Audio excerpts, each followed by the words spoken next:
Hello friends, welcome to my channel Fusion Land. আশা করি তোমরা সবাই খুব ভালো আছো। গণেশ পুজোর আগের দিন আমি চলে গেছিলাম মায়ের সাথে বাজারে। বাজার করতে গিয়ে বাজারের ভিতর একটা খুব সুন্দর গণেশ ঠাকুর দেখতে পেলাম।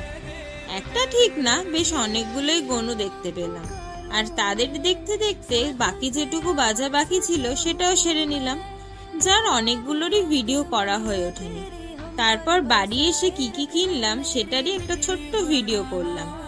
ও হ্যাঁ, এইবার আমি নিজের হাতে আমার ছোট্ট গনুর জন্য তার পছন্দের দুব্বর মালা বানালাম। এই যে আমার বাড়ির ছোট্ট গনু, মা নিজের মতো করেই পুজো করে।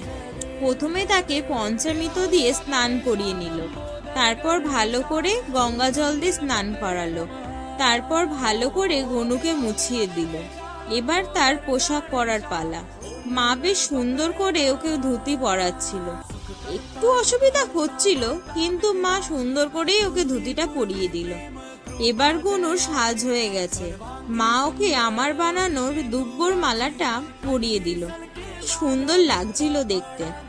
এবার আমি চলে এলাম আমার ছোট্ট গনুর জন্য নিজের হাতে মোদক বানাতে। প্রথমবার বানাচ্ছিলাম তাই একটু ভয় করছিল, কিন্তু মা যখন আছে ভয় আর কিসের। কিছুক্ষণ নিজে করার পর মা এসে একটু সাহায্য করলো, তাই তখন এইটুকু ভিডিও করতে পারলাম।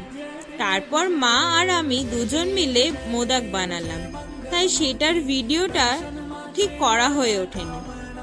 মা ভোগ দিয়ে আরতি করা শুরু করলো। এরকম ভাবেই প্রতি বছর মা পুজো করে।